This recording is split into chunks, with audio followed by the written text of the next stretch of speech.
Le 28 septembre 1924. La nuit est noire. Je suis encore baigné de sueur. Mon rêve me hante. J'errais dans les profondes dunes parmi les stèles cyclopéennes. Ces pierres disposées en cercle restaient insensibles au vent qui les balayait avec fureur.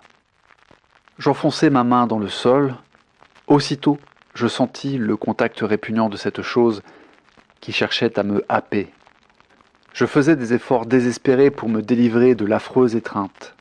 Ma main gluante s'échappa de sa prison de sable. Elle serrait avec force un poignard. Le 5 octobre 1924. Le cercle formé par les stèles est un pentacle. La bibliothèque de Derceto regorge de livres de magie. J'ai donc décidé de m'y installer afin de percer certaines visions qui m'obsèdent et qui, j'en suis sûr, ne sont pas sans rapport avec ce que j'ai découvert. Je sais maintenant qu'il va me falloir explorer mes rêves. Le 16 décembre. Mon Dieu, j'ai découvert le poignard. Il était caché ici même et ce que j'ai appris m'a épouvanté.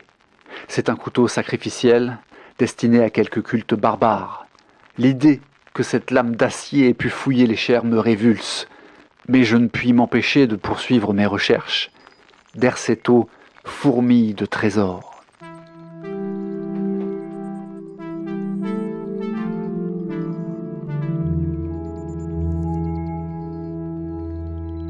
Entité cosmique ou simple mortel, soyez les bienvenus dans Lovecraft Thérapie, l'exploration neurodivergente consacrée à la vie et à l'œuvre de Howard Phillips Lovecraft. Et aujourd'hui, je vous accueille dans un épisode très particulier puisqu'il s'agit d'un épisode bonus. Normalement, c'est marqué sur votre l'appli avec laquelle vous consommez vos podcasts. Un épisode bonus qui va donc avoir plusieurs particularités. Déjà, d'être un épisode bonus. Ensuite, le fait que je serai seul pour vous guider dans ce périple, car aujourd'hui, ma co-host préférée n'est pas là pour l'enregistrement. C'est aussi un épisode spécial à cause du sujet qu'on va aborder, puisque aujourd'hui, on ne va pas parler d'une nouvelle de Lovecraft, ni même d'une nouvelle de, je ne sais pas moi, au hasard, Algernon Blackwood, Lord Dunsany, Arthur Machen. Non, on va parler d'une œuvre qui, non seulement n'est pas de Lovecraft, ni de ses grosses influences, mais qui n'est même pas une nouvelle ou un livre, qui n'est pas une œuvre de littérature, mais, roulement de tambour, et je vais essayer de ne pas faire fuir ceux qui ne sont pas familiers de ce média, une œuvre vidéoludique. Car aujourd'hui, on va parler donc d'un jeu vidéo qui n'est plus tout jeune, mais qui est une pierre très angulaire de ce que je pourrais appeler la transmission Lovecraftienne, ou la transmission vidéoludique Lovecraftienne, puisque, bien que ce ne soit pas le premier jeu vidéo inspiré de l'œuvre de Howard Phillips Lovecraft, c'était à l'époque le premier gros succès mainstream à aller puiser dans cet univers. Et par ailleurs, c'est un jeu vidéo qui va avoir une très grande influence sur le médium dans son ensemble, mais évidemment, ça change un petit peu de ce à quoi on vous a habitué dans Lovecraft Thérapie. Et du coup, je vais faire mon maximum pour que ce ne soit pas trop technique pour les jeux qui, parmi vous, ne sont pas en fait des amateurs de jeux vidéo ou qui sont peut-être des amateurs vraiment casual, qui jouent sur téléphone mais qui n'ont pas envie de se plonger dans des histoires compliquées de moteurs graphiques. Rassurez-vous, je vais me concentrer sur la dimension Lovecraftienne de l'œuvre. Je vais pas trop, voire pas du tout rentrer dans les détails de code, de moteur du jeu, etc. Je vais me focaliser sur l'atmosphère, la narration, l'héritage Lovecraftien ou pas, le côté finalement adaptation des tropes Lovecraftiens dans un médium vidéoludique.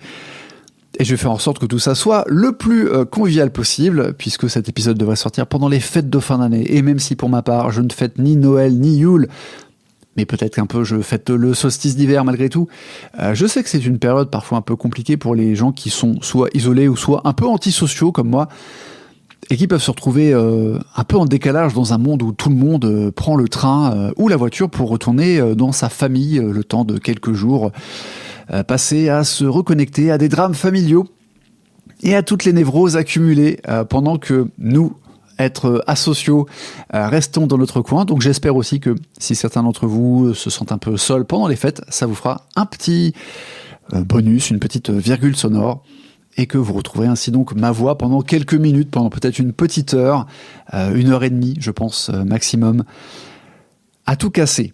Voilà, c'est un gros pari de faire un épisode solo, mais je voulais faire ce pari, et donc je vais commencer par vous parler brièvement, peut-être par courtoisie, je vais lister les gens qui ont travaillé sur ce jeu que je n'ai pas nommé, qui s'appelle Alone in the Dark, un jeu français sorti par le tristement célèbre studio Infogrames.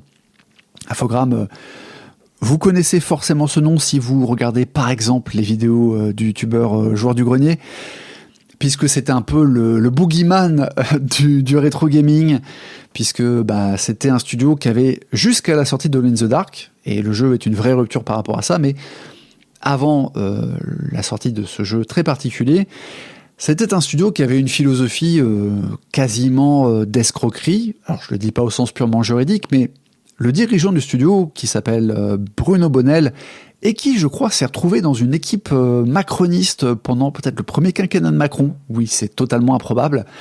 Et c'est pas très rassurant de se dire que le président de la Ve République s'entoure de ce genre de personnes, parce que je crois qu'il s'est retrouvé dans un think tank ou un cabinet ministériel en lien avec l'innovation, le numérique, enfin bon, vraiment.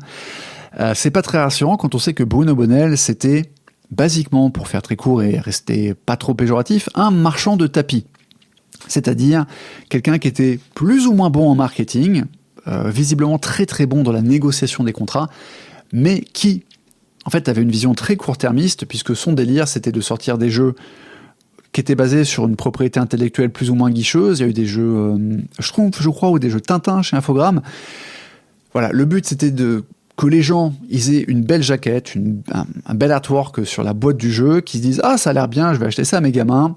Et en fait, le jeu était claqué, mais le temps que le bad buzz se fasse, sachant qu'on vit à une époque pré-internet, une époque où basiquement, soit vous demandez conseil à votre vendeur de jeux vidéo, sachant que là aussi c'est une industrie, les boutiques de jeux vidéo c'est un truc qui est à peine émergent, soit vous lisez la presse spécialisée. Bon, si vous lisez la presse spécialisée, vous êtes peut-être un peu plus familier des douilles que met Infogrames.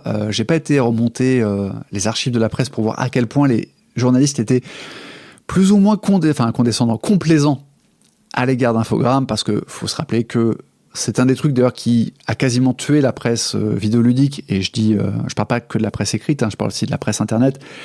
C'est l'éternel problème de dépendance des testeurs et donc des journalistes envers les studios dont ils chroniquent les jeux. Donc c'est pour ça que parfois il y a des scandales comme récemment, c'était 2020 à peu près, 2020, 2021, je ne sais plus, ou 2019, la sortie du jeu Cyberpunk 2077 du pourtant remarquable studio polonais CD Projekt, où clairement le jeu était cassé, il n'était pas fini, et il y avait des gros problèmes de fonctionnement sur certaines consoles, mais les journalistes n'avaient eu que la version PC ou la version PS5, console next-gen, etc., de façon à ce que les reviews soient le plus positifs possible. Bref, on a une tension comme ça, et à l'époque d'Infogrames, où l'écosystème du jeu vidéo était beaucoup plus immature qu'il ne l'est aujourd'hui, le mode opératoire de Bruno Bonnell, c'était basiquement de faire des jeux qui étaient des coquilles vides, donc avec un bel artwork, comme je le disais, un gameplay épouvantable, un code claqué au cul, et puis voilà, quoi. En gros, ça va se vendre un peu. Et en fait, la société était toujours à deux doigts de la faillite d'ailleurs, avant que se produise une sorte de miracle Lovecraftien, le miracle de Noël finalement, puisque le jeu est sorti à l'automne, dans la grande tradition des studios de développement qui visent les achats des fêtes de fin d'année pour rentabiliser leur jeu. Donc, laissons de côté Bruno Bonnell et parlons plutôt du reste du personnel qui, lui, a fait un travail remarquable sur le jeu. Donc évidemment, le nom le plus connu, si vous avez déjà entendu parler de Alone in the Dark, c'est Frédéric Reynal, qui est basiquement le développeur principal et ce qu'on pourrait appeler le game designer du jeu, c'est-à-dire celui qui a codé les moteurs qui permettent de faire que le jeu fonctionne, que les graphismes que vous voyez à l'écran existent.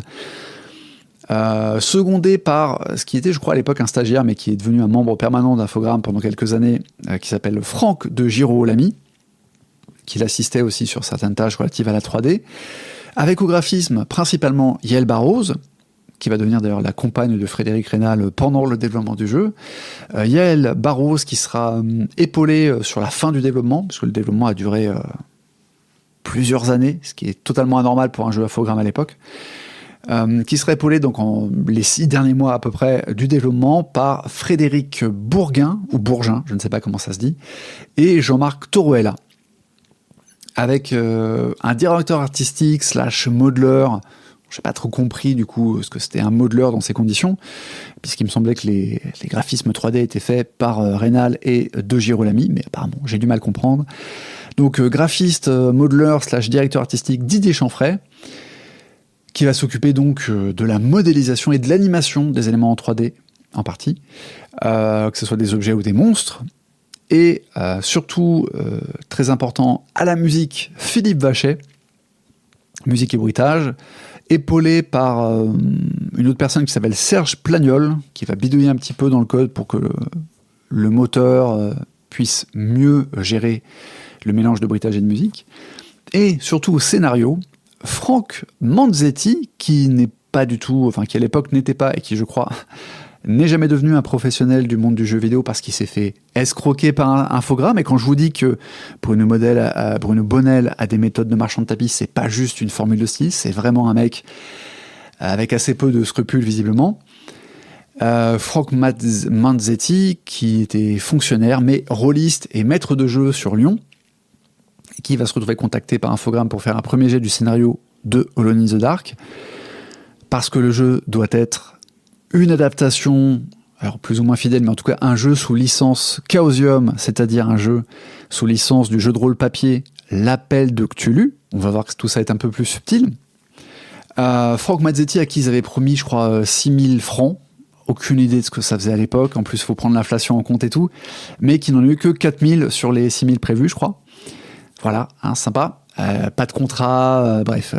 Le Far West, avec pas juste le Far West, mais aussi la mauvaise foi légendaire des dirigeants d'Infogrames. Franck Manzetti, qui donc va être secondé, et même en fait directement remplacé purement et simplement à un certain degré d'avancement du jeu, par Hubert Chardot, que je ne connaissais pas, mais qui enseigne l'écriture dans une fac, une école de cinéma, je crois, ou quelque chose comme ça, à l'heure actuelle, et qui bossera sur les suites de Alone in the Dark, suite dont je ne parlerai pas, parce que en fait, elle s'éloigne complètement du carcan Lovecraftien qui m'intéresse aujourd'hui, et par ailleurs, suites qui sont catastrophiques. Je n'ai jamais passé les 3 premiers écrans du 2, tellement c'était difficile, parce que c'était, là encore, codé avec le cul.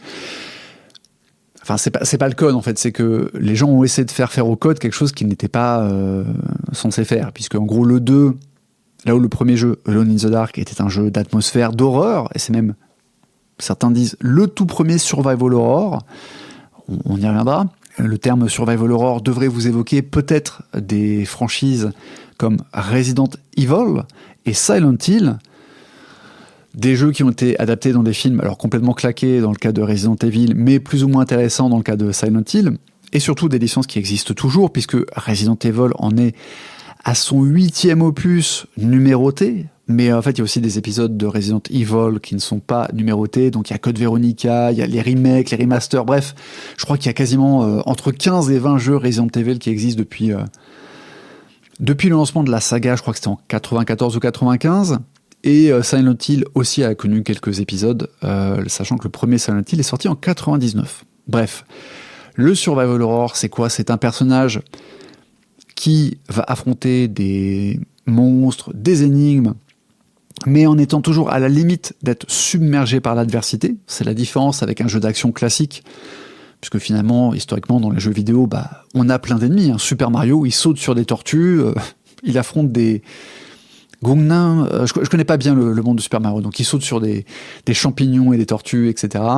Il y a des fantômes, des boulets de canon, mais il y a cette idée que c'est fun, c'est sympa, on se sent largement équipé pour faire face à la menace, que ça soit dans un jeu de plateforme comme Mario ou dans un jeu d'action. Donc, si je prends des franchises récentes, je sais pas moi, Uncharted par exemple, ou Assassin's Creed, licence que vous devez connaître même si vous ne jouez pas aux jeux vidéo, en particulier dans le cas d'Assassin's Creed, parce que c'est une très très très très grosse franchise du jeu vidéo, et c'est là encore développé par des Français, puisque c'est du Ubisoft. Mais globalement, même si je pense aussi à des Call of Duty, des Battlefield, etc. Le principe d'un jeu d'action, c'est que oui, il y a de l'adversité, mais on est un peu là pour vivre une expérience un peu fantasmée de personnages, de films d'action réganiens des années 80. On est un peu Arnold Schwarzenegger dans Commando. Et on défouraille sur tout ce qui bouge, ou alors on saute sur les champignons et les tortues comme Super Mario. Bref, alors que le survival horror va mettre le protagoniste, comme un bon film d'horreur, dans une situation où il est à deux doigts d'y passer pendant toute la durée de l'œuvre. Donc, je vous ai présenté un peu le casting, et je vous ai dit que Alone in the Dark devait être plus ou moins une adaptation, ou en tout cas un jeu sous licence, Appel de Cthulhu, le fameux jeu de rôle papier, ou ce que certains appellent jeu de rôle sur table, puisque je crois qu'aux États-Unis on préfère dire tabletop, on dit pas paper roleplay, mais en France on dit aussi jeu de rôle papier, par opposition aux jeux vidéo. Et ce qui est intéressant, c'est que c'est pour ça que Infogrames va recruter Frank Manzetti, qui était donc rôliste et maître de jeu très actif à Lyon à l'époque, sachant qu'Infogrames était basé à Villeurbanne. Et Frank Manzetti jouait beaucoup à l'Appel de Cthulhu, et c'est pour ça qu'il va être sélectionné pour écrire le scénario de Alone in the Dark. Avant de rentrer dans le scénario, allez, je vais vous pitcher quand même, juste un petit pitch. On est donc en 1925, et ce qui déclenche l'intrigue, l'enquête, l'aventure de Alone in the Dark, c'est le fait que le peintre Jeremy Hartwood a mis fin à ses jours dans un remarquable manoir gothico-colonial, en l'occurrence colonial plus que gothique.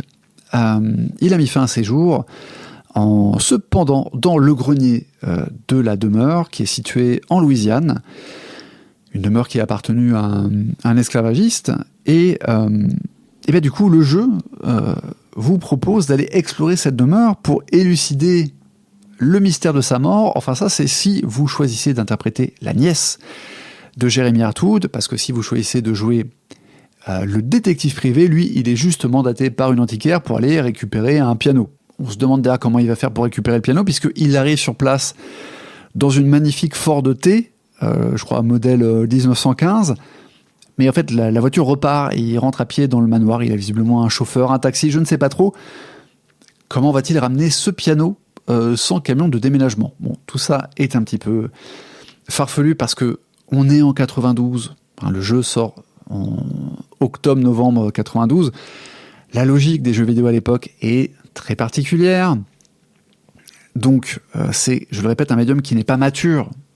En fait, je ne sais pas d'ailleurs si on peut considérer que le jeu vidéo est mature aujourd'hui, mais en tout cas, on va dire qu'il a atteint quand même un certain degré d'âge adulte. Ça veut pas dire que tous les jeux vidéo sont écrits de façon très intelligente, mais voilà, plus on remonte dans le temps, plus on est sur des logiques très simplistes. Et la même année où le jeu Alone in the Dark sort, quelques mois avant, il y a les Français de Loriciel qui bossent sur un jeu qui s'appelle Entity. Je vous raconte cette anecdote parce que c'est important pour se mettre dans la vibe, de comprendre la goofiness de certains trucs.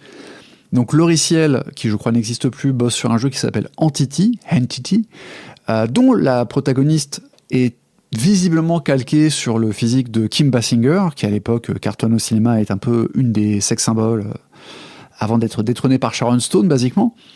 Et je suis tombé, en allant chercher des archives de la presse pour lire les tests de Alone in the Dark, etc., je suis tombé sur une preview d'Entity où le journaliste vidéoludique nous explique quand même que la protagoniste a des formes, qu'elle a tout ce qu'il faut où il faut, qu'elle est pulpeuse, bref, je cite, qu'elle est chaude. On n'imagine pas trop, en 2025, un journaliste jeu vidéo parler d'une protagoniste de jeu vidéo en disant « elle est chaude ».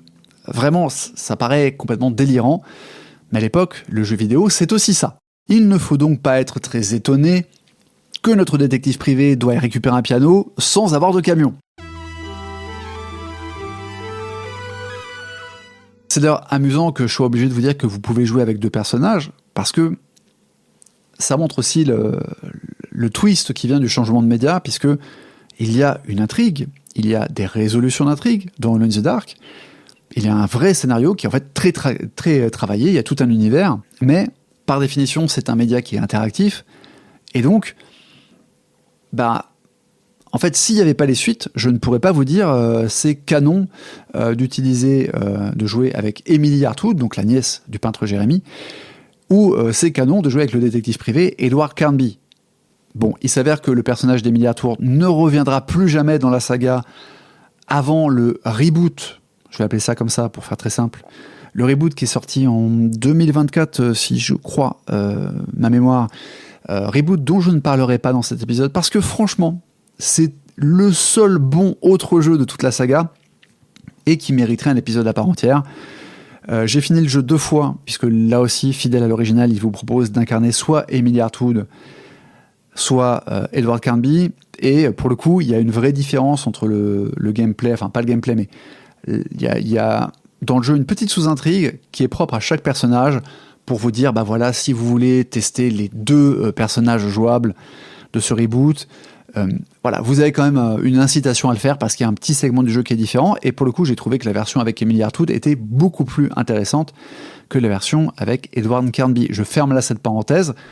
Si cet épisode bonus vous plaît, je suis tout à fait disposé à faire un autre épisode pour parler de ce reboot de 2024, qui est un jeu qui a pas mal de défauts, mais qui a aussi quand même un nombre incroyable de qualité et qui a essayé de pousser le côté Lovecraftien beaucoup plus loin, en tout cas au niveau là encore du lore, des écritures qu'on trouve dans le jeu, etc. Bref, si on se fie à la suite de la saga, Alone in the Dark 2, 3, j'ai oublié le titre du 4, parce qu'après ils sont plus numérotés, il y a aussi Illumination, il y a The New Nightmare, bref, dans les opus suivants de cette saga, je prends les grosses pincettes pour dire saga, et ben en fait on ne revoit que Edward Carnby. Donc, enfin on ne peut jouer en tout cas que Edward Carnby. Je crois que Emilia Hartwood fait un petit featuring dans Alone in the Dark 2. Voilà, mais c'est tout.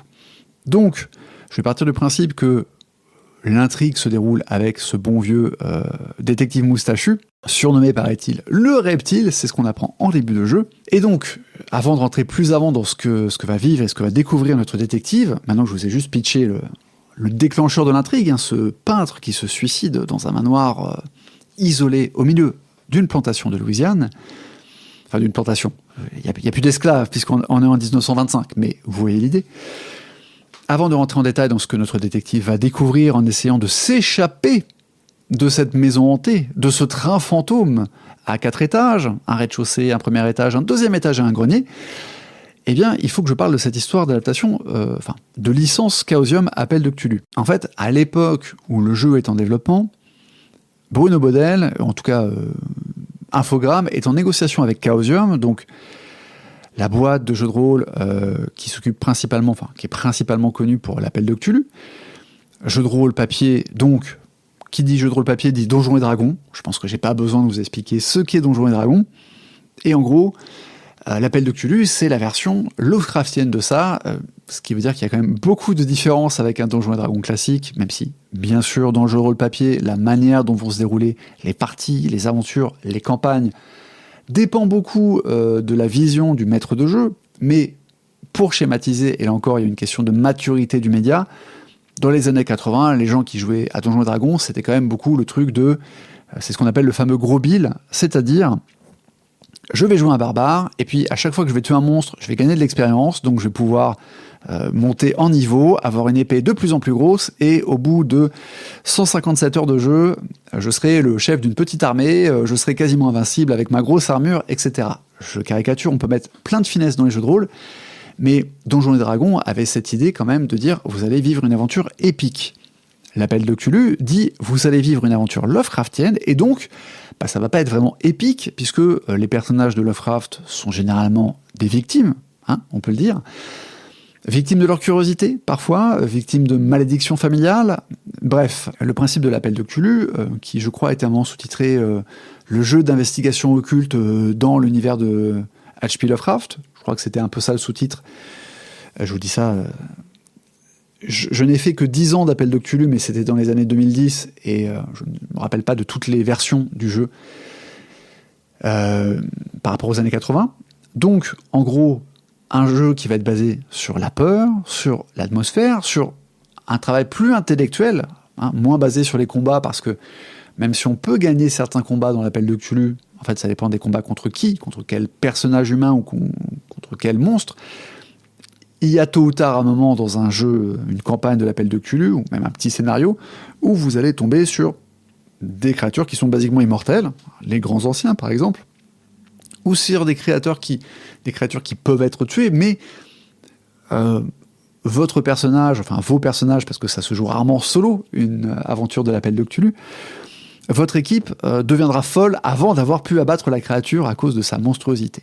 Donc, à l'époque, Infogrames est en négociation et a fait un deal pour faire 3 jeux qui sont basés sur la licence Call of Cthulhu. Et il faut que, du coup, je fasse un petit point sur la question des droits d'auteur. Parce que, en fait, vous le savez peut-être, mais aujourd'hui, il est communément admis que l'œuvre de Lovecraft est dans le domaine public. Parce qu'il n'avait pas d'héritier direct, enfin, il n'avait pas d'héritier descendant. Je crois que sa seule héritière, c'était une tante. Et en gros, à sa mort, il y a eu Auguste Derleth, qui faisait partie des jeunes auteurs qui aimaient son œuvre et qui était dans le cercle des fans de Lovecraft, qui faisaient des nouvelles aussi, qui allaient puiser dans son œuvre open source, puisque Lovecraft est quand même le papa de l'écriture open source. Auguste Derleth s'est mis en tête de devenir un peu son exécuteur testamentaire, alors qu'à la base, c'était le jeune Hatcher Barlow qui était prévu pour ce rôle, mais bon, déjà, Barlow, malheureusement, s'est suicidé. Au passage, je vous recommande de lire Night Ocean, la nouvelle de Barlow, qui est parfois présentée comme un pastiche de Lovecraft, mais qui est, je trouve, vraiment excellente. Barlow n'ayant pas pu vraiment devenir un full exécuteur, puisque il est mort, il avait quand même déposé certains manuscrits dans une bibliothèque, je crois, municipale. Mais c'est Derleth qui va créer la maison d'édition Arkham House pour, principalement pour éditer du Lovecraft, et puis après il va écrire d'autres choses. Ce qui fait que pendant longtemps, Arkham House a clamé, là c'est un anglicisme, c'est to claim, a prétendu et a réclamé le fait de posséder les droits d'auteur de Lovecraft. Sauf que en 1973, il y a eu une petite procédure judiciaire entre l'associé de Derleth, qui s'appelait Donald Wandrei, je ne sais pas comment ça se prononce.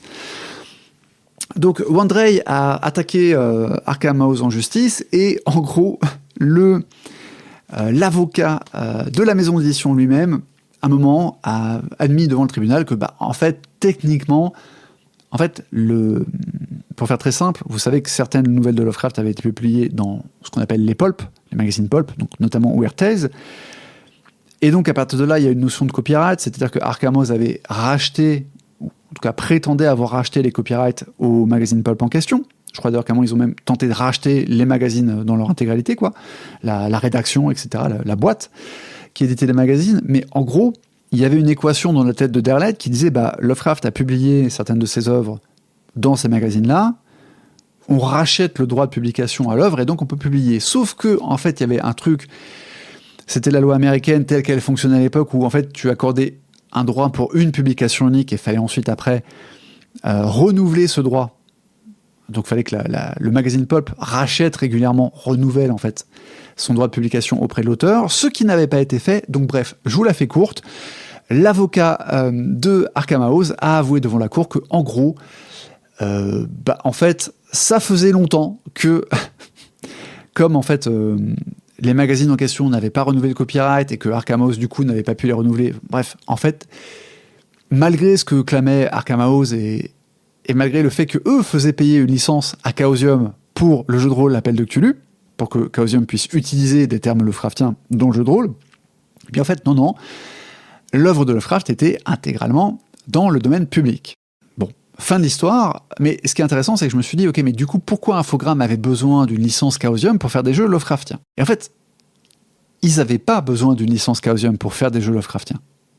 Ils avaient besoin d'une licence Chaosium pour faire des jeux sur la boîte desquels il y avait marqué un jeu L'Appel de Cthulhu. Parce que, évidemment, même si L'Appel de Cthulhu, c'est une nouvelle de Lovecraft, et que cette nouvelle, demain, n'importe qui peut l'éditer en anglais, alors si vous voulez l'éditer en français, vu qu'il va falloir traduire, soit vous faites votre propre traduction, soit vous devez vous battre peut-être contre les maisons d'édition qui, eux, ont déjà une traduction, etc. Donc, c'est un truc un peu plus subtil, mais en anglais, vous pouvez demain éditer du Lovecraft en anglais. Personne ne va vous faire payer quoi que ce soit, puisque c'est domaine public. Donc vous pouvez éditer L'Appel de Cthulhu. Voilà. Vous pouvez aussi, si vous êtes un écrivain, demain faire des nouvelles où il y a Cthulhu dans le titre. Voilà. Le réveil de Cthulhu, la catacombe de Cthulhu, dimanche soir à la plage avec Cthulhu, il n'y a pas de problème. Parce que Cthulhu, la divinité Cthulhu, même si, bon, en fait, c'est un extraterrestre, c'est pas vraiment un dieu, mais on va pas rentrer dans ce débat maintenant. Il est un peu tôt dans la saga Lovecraft Therapy pour aller sur ces terrains-là. La divinité Cthulhu, le grand ancien Cthulhu, est libre de droit. Mais par contre, comme Chaosium a créé un jeu de rôle qu'il a appelé l'appel de Cthulhu, appellation qui était libre, vous ne pouvez plus créer vous-même un jeu de rôle qui s'appelle l'appel de Cthulhu, ou un jeu de société qui s'appelle l'appel de Cthulhu. Pourquoi ? Parce que, alors j'ai pas le terme juridique technique, mais en gros il y a cette idée que ça fait, ça a été créé dans les années 70, je crois, l'appel de Cthulhu, j'ai pas le truc, mais bon, ça existait dans les années 80, faisons simple, disons que c'est les années 80, ça fait aujourd'hui 40 ans que Chaosium édite le jeu de rôle l'appel de Cthulhu. Donc, en fait, il y a cette idée que par leur usage, ils ont créé un matériel, et ils ont créé, dans le sens créé, donné du corps, incarné une marque. La marque de jeu, l'appel de Cthulhu, bah, c'est Chaosium. Et si demain vous dites, ah bah moi je vais faire un jeu de rôle qui s'appelle l'appel de Cthulhu, même si le terme appel de Cthulhu est dans le domaine public par rapport à l'œuvre éponyme de Lovecraft, bah en fait, il y aurait un risque de, entre guillemets, contrefaçon, c'est-à-dire il y aurait ce risque de semer l'ambiguïté dans la perception du public. Imaginez demain, vous rentrez dans un magasin qui vend des jeux de rôle, vous voyez 2 boîtes l'appel de Cthulhu, il y en a une qui est de Chaosium, l'autre qui n'est pas de Chaosium. Peut-être que, en pensant acheter du Chaosium, vous achetez la nouvelle version du mec qui s'est dit « Ah, moi aussi, je vais faire un jeu de rôle l'appel de Cthulhu ». C'est pour éviter ce risque de confusion que, finalement, de facto, la marque appel de Cthulhu est copyrightée. À partir du moment où Chaosium a dit « On va créer un système de jeu, etc. ».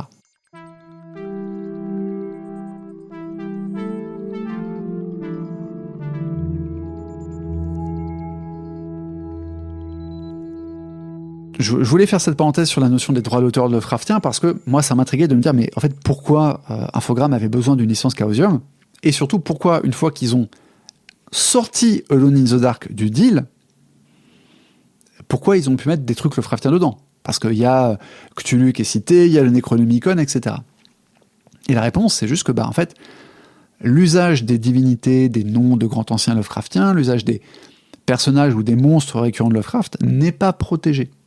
Voilà. C'est pour ça qu'on trouve par exemple une mention des maigres créatures de la nuit dans le jeu, alors que c'est une créature qu'on trouve dans le jeu de rôle l'appel de Cthulhu, mais comme c'est une créature en fait qui a été imaginée, on en avait parlé d'ailleurs dans le tout premier épisode consacré à Lovecraft, les maigres créatures de la nuit, c'est en fait ce qui s'appelle en VO des Night Gaunt, donc des décharnés de la nuit.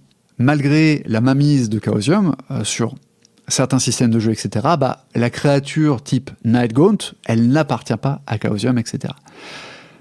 Mais du coup, le paradoxe de Alone in the Dark, c'est que ça a failli être un jeu sous licence Chaosium, puis finalement, quand Bruno Bonnell a vu qu'il y avait un énorme potentiel commercial, il a dit non, mais en fait, on va envoyer le deuxième scénariste, Hubert Chardot, on va l'envoyer aux États-Unis, négocier avec Chaosium pour les enfumer et leur expliquer qu'en fait, non, c'est pas du tout un jeu Lovecraftien. En tout cas, c'est pas un jeu l'appel de Cthulhu parce qu'il y a de l'action, etc. Et ça a marché. L'anecdote est racontée par Nicolas Dénéchaud, qui a écrit un livre, justement, qui est sorti chez Ford Edition, qui s'appelle, je crois, c'est Les Dossiers Lovecraft. Je ne veux pas vous dire de bêtises, je ne l'ai pas sous les yeux, mais je m'en suis un peu servi pour ces recherches. Vous n'avez pas besoin d'acheter le livre. Allez voir sur YouTube, il y a une conférence de presque 2 heures que Nicolas Dénéchaud fait pour l'association Miskatonic, que vous connaissez peut-être ou dont vous faites peut-être partie, vous qui écoutez ce podcast. Association de fans de Lovecraft qui est basée, je crois, dans l'Est de la France. Bref, Nicolas Dénéchaud raconte ça. Il met même un extrait, je crois, de son interview avec Hubert Chardot qui raconte son voyage chez Chaosium. Donc, c'est par pure stratégie commerciale de Bruno Bonnell que le jeu, finalement, va sortir de la licence Chaosium, mais ça reste un jeu très Lovecraftien. Voilà, d'où tout ce truc-là. Ce qui m'amène donc au scénario du jeu. Alors, scénario, on rappelle qu'il s'agit d'une œuvre interactive et avec en plus qui n'est pas tout à fait linéaire. Vous pouvez faire certaines actions dans des ordres différents. Donc, je ne vais pas vous raconter une partie de Alone in the Dark comme si c'était un film qui se déroule tout droit, mais après vous avoir parlé de l'élément déclencheur qui est le suicide de ce fameux peintre Jérémy Atwood, je vais vous révéler un petit peu tous les plot twists et tout ce qui se passe dans une partie canon, finalement, de Alone in the Dark.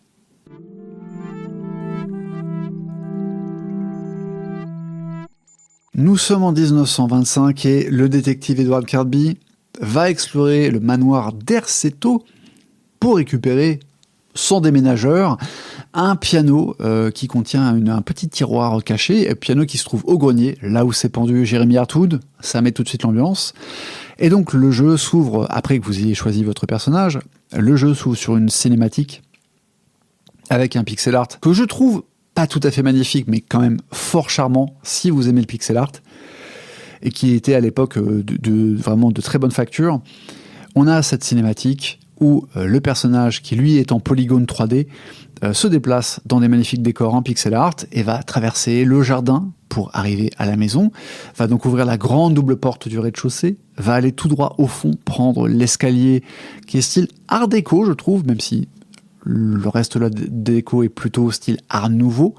Il y a quand même des petites touches d'art déco par-ci par-là, notamment l'escalier, je trouve.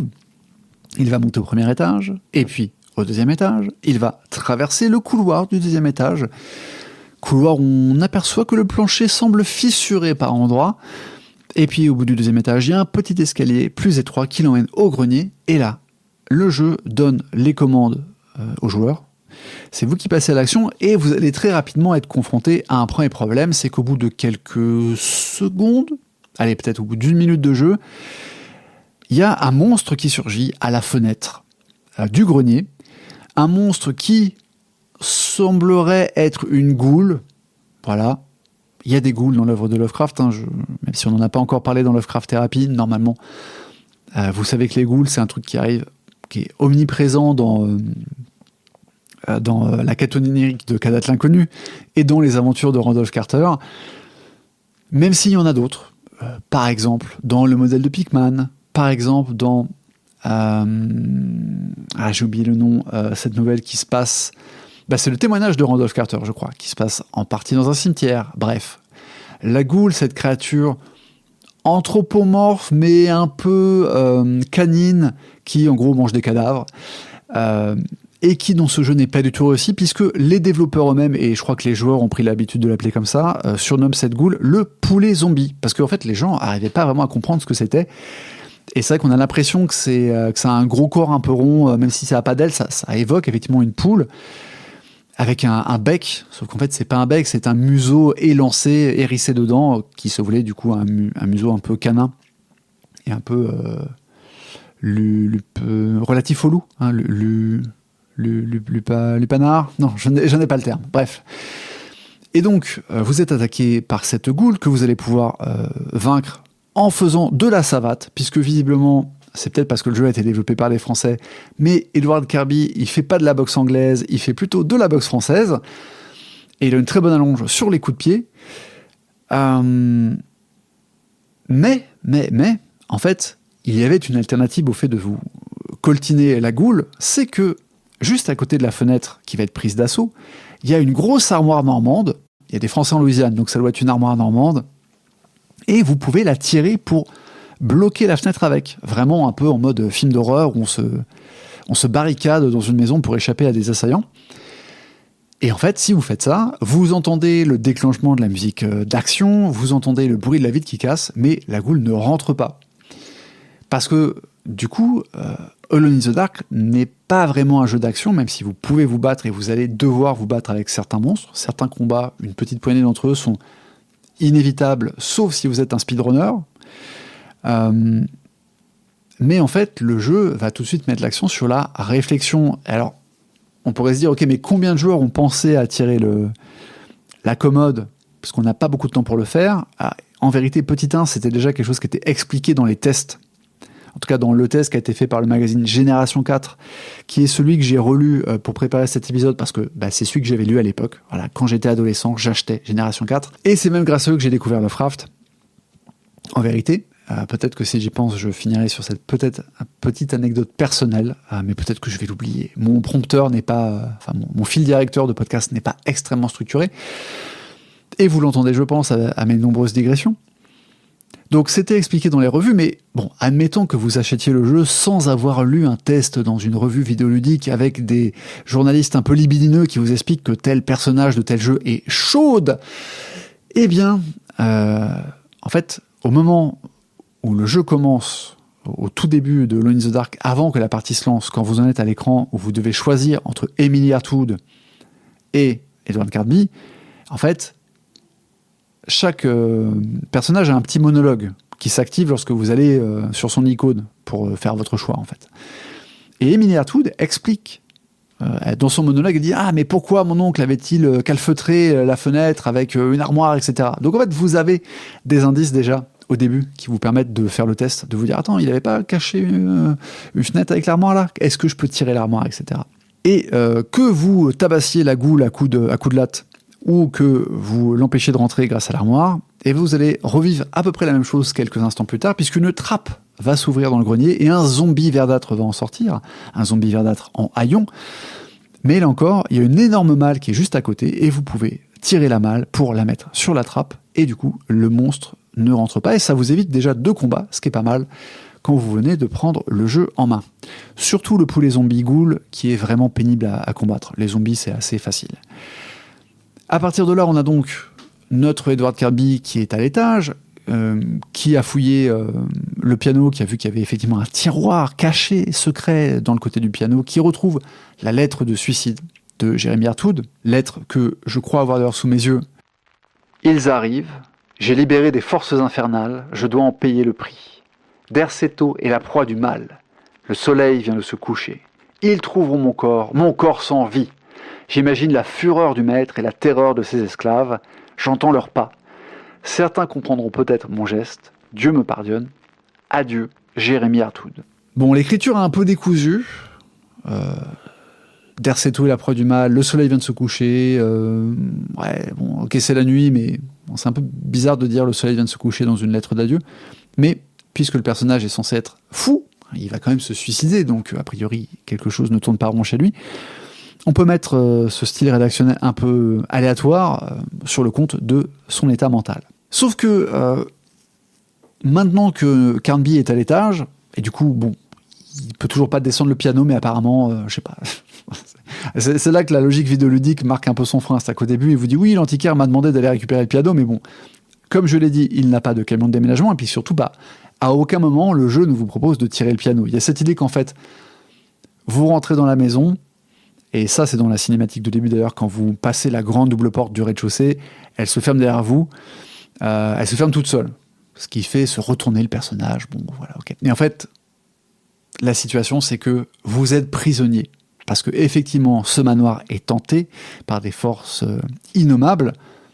Et en fait, bon, il n'est plus question de ramener le piano ou quoi, il est question de sortir. Et si notre détective préféré moustachu essaye de retourner au rez-de-chaussée, alors déjà, il va avoir quelques autres combats sur sa route. Il y a, une fois que vous descendez du grenier, au 2e étage, il y a, de mémoire, 2 zombies, un poulet zombie ghoul, et surtout à la sortie du couloir, qui arrive à l'escalier pour descendre un étage plus bas, ce magnifique escalier art déco, vous avez 2 créatures ailées, très jolies d'ailleurs, d'un violet tout à fait pétant.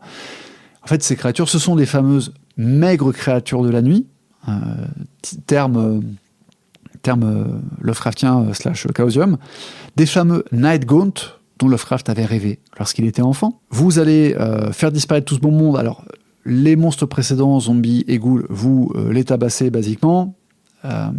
Les maigres créatures de la nuit, en fait, c'est une énigme. Vous ne pouvez pas les battre à main nue. Il faut utiliser un petit subterfuge, puisque en face de chacune d'entre elles, il y a une petite statuette avec une silhouette anthropomorphe qui a les bras écartés, et en fait, vous récupérez un petit peu plus tôt 2 miroirs. En plaçant chaque miroir sur la statuette, il semblerait que la maigre créature de la nuit ne supporte pas son reflet, et voilà, ça les fait hurler, et elles s'évaporent, parce que dans ce jeu, quand les monstres sont tués, ils s'évaporent sous forme de bulles, ça fait un petit peu comme des globules rouges. Ils ne sont pas forcément rouges d'ailleurs, ils sont de toutes les couleurs, mais il y en a des verts, il y en a des oranges, il y en a des violets, mais voilà, des globules rouges et blancs, ça fait cette forme-là. C'est un effet que je trouve d'ailleurs très réussi. Vous descendez à l'étage du dessous, et là, vous pourriez à partir du premier étage, aller au rez-de-chaussée et ouvrir la grande double porte. Hein. C'est ce que ferait n'importe quelle personne sensée qui essaie de s'enfuir d'un manoir tout bizarre. Au diable l'antiquaire, finalement, qui vous a réclamé ce putain de piano. Sauf que, ce qui se passe si vous allez jusqu'à la grande double porte et que vous l'ouvrez, c'est que derrière cette double porte, il y a une créature aux proportions vraiment très inhabituelles, puisque basiquement ça obstrue toute la sortie. Ça ressemble à une espèce de grande créature longiligne verte. C'est pas une tentacule, c'est plutôt une sorte de gros ver avec un bec. Et la créature vous aspire et vous mourrez. Car évidemment, le principe de ce jeu, c'est de vous pousser en tant que joueur à relever un certain nombre de challenges pour sortir du manoir. Ce qui fait que vous n'allez pas du tout pouvoir sortir par la porte principale comme ça. Il va falloir en fait explorer la maison de fond en comble, lire un paquet de livres qui vont vous aider à comprendre l'intrigue sous-jacente à tous ces événements, parce que si ce pauvre Jérémy s'est suicidé, c'est pas parce qu'il était fou en fait. Même si à un moment, il se plaint que lorsqu'il essaie de peindre ses toiles, le galliériste le regarde d'un air désapprobateur et est embêté parce que ses toiles sont, je cite, celles d'un fou. Mais en fait, il est en train de devenir fou à cause de ce qu'il vit dans la maison, mais il a des raisons objectives de devenir fou. Voilà, c'est pas quelque chose qui sort de sa tête. Ce que vous allez découvrir en retournant tous les étages de fond en comble et en allant même dans les souterrains qui sont creusés sous Derceto, ce que vous allez découvrir, c'est que un sorcier, et ça d'ailleurs je crois que c'est même pas explicité dans le jeu, ça fait partie des choses que Nicolas Dénéchaud explique dans son livre. Donc, du point de vue purement du joueur qui se base uniquement sur les documents qu'il y a dans le jeu, un certain pirate qui s'appelait Ezekiel Preggs a un jour passé un pacte avec une entité maléfique en allant dans des marais peut-être de Louisiane ou de Floride peut-être. On ne sait pas exactement quelle est cette entité maléfique. On pourrait penser au diable, dans le grand trope classique américain du pacte avec le diable. Mais on pourrait aussi penser que peut-être c'était Nyarlathotep, avec qui il a passé un pacte. J'y pense à ça parce qu'il est souvent question d'un homme noir. Même si le jeu, là-dessus, fait une petite confusion sur est-ce que l'homme noir en question, c'est le pirate Ezekiel Preggs, ou c'est une autre personne qui est avec lui. Bref, après ce pacte qui fait que Preggs devient extrêmement riche, il se retire de la piraterie, il change de nom et se fait appeler Elia Pickford, parce que oui, on est dans une logique de jeux vidéo des années 90, donc quand tu changes de nom et de prénom, tu gardes un prénom qui commence par la même lettre que ton vrai prénom. Ezekiel Preggs devient Elia Pickford et se fait construire une grande demeure de style colonial en Louisiane. Et sous cette demeure, pendant les constructions, pendant qu'on fait les fondations, il fait creuser un immense souterrain pour cacher son précieux trésor. Mais en 1862, pendant la guerre de sécession, il se fait tuer par les unionistes. Parce qu'en fait, des soldats du Nord arrivent sur sa plantation, il accepte qu'il campe, et puis il invite les officiers à dîner chez lui. Il fait fumer un cigare particulièrement entêtant à l'officier, qui a le temps de l'abattre de plusieurs balles avant de tomber raide inconscient. La maison est brûlée, bref, il n'y a plus de Derceto. Mais en 1875, un certain Howard Hartwood, qui en plus de porter un prénom en hommage à Lovecraft, est le père du peintre Jeremy Hartwood. Donc le monsieur Howard Hartwood rachète le domaine en 1875 donc, et fait construire la demeure à l'identique. Parce que, évidemment, Howard Hartwood est en fait féru de piraterie et il a entendu parler de la légende du trésor de Preggs et donc il fait construire la demeure. Alors, apparemment, il a réussi à retrouver les plans, très bien. On nous dit aussi que la bibliothèque avait été épargnée des flammes par un miracle quelconque, et donc il reconstitue la bibliothèque, etc. Bref, et il se met en tête de fouiller les archives pour essayer de remettre la main sur le trésor. On va apprendre que ce malheureux Howard finira par mourir d'une crise cardiaque, probablement, en tout cas mourir terrassé par la terreur dans les souterrains. Et Jérémy, en fait, qui est venu s'installer dans la demeure, pourquoi pour trouver l'inspiration, pour faire des recherches ésotériques, je ne sais pas. Jérémy va commencer à faire des rêves très étranges. Et bon, je vous lis pas tout son journal intime, parce que c'est un petit peu long, mais en gros, il y a cette ambiguïté de... Il a commencé à faire des rêves étranges, il a senti qu'il y avait une malédiction qui planait sur Derceto, donc il a fait des recherches dans la bibliothèque, et bordel, la bibliothèque de Derceto, il y a quand même 2 Vermis Mysteris dedans et un extrait du Necronomicon, entre autres livres particulièrement salés. Et donc Jérémy Hartwood, dans son journal, il laisse sous-entendre que c'est lui qui a libéré, je cite, les serviteurs du maître. Bon, alors est-ce qu'il a fait des rituels ? Est-ce qu'il a trop exploré ? Bon, c'est pas très clair, franchement. Et là encore, on n'a pas besoin de connaître le fin mot de l'histoire. Mais ce qu'on comprend, en fait, c'est que si Jérémy s'est suicidé, c'est pas parce qu'il était dépressif. C'est parce qu'il avait compris que l'homme noir qu'il voyait dans ses songes voulait son corps. Mais il voulait son corps vivant.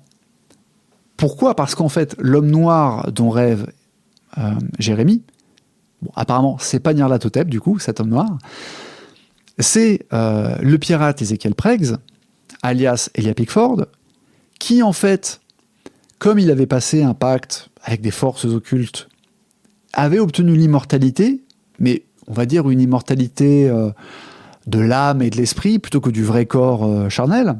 Ce qui fait qu'après s'être fait tuer par les soldats unionistes en 1862, eh ben ça fait 50 piges que le sorcier est dans son souterrain en train d'attendre un nouveau corps pour avoir un nouvel hôte, pour posséder le corps d'un hôte. Apparemment, il espérait posséder Howard, mais Howard étant mort de peur à un moment, bon bah, il n'a pas pu le posséder, et donc il a rabattu son dévolu sur Jérémy Hartwood.